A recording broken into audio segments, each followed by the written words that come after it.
Hello students, let's read the question. So the question is, in which area epidermis is not covered by cuticle? पूछा गया है कि इनमें से ये जो stem, leaves, roots and root and stem जो पार्ट दिए हैं प्लांट के, इनमें किसके एपिडर्मिस के बाहर की तरफ क्यूटिकल का कवरिंग नहीं होता, ये बताना है हमें. सो क्यूटिकल क्या होता है? It is a vaccine thick layer जो कि ऑफनली जो एपिडर्मिस जो होता है, एपिडर्मिस के बाहर की तरफ कवरिंग फॉर्म करता है.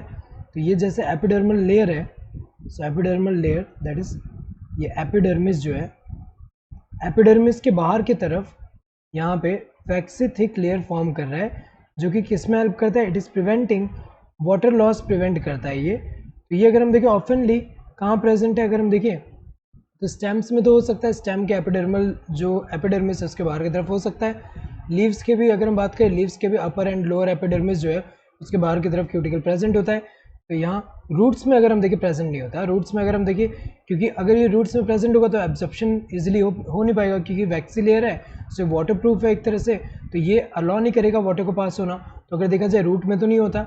रूट एंड स्टेम ये तो गलत दिया हुआ है यहाँ पे, क्योंकि अगर हम देखें स्टेम में तो होता है लेकिन रूट में नहीं होता. तो यहाँ पे ये तो आंसर होगा नहीं, किस में नहीं होता? Roots. So correct answer would be this third one. Hope you understood the question. Thank you and all the best.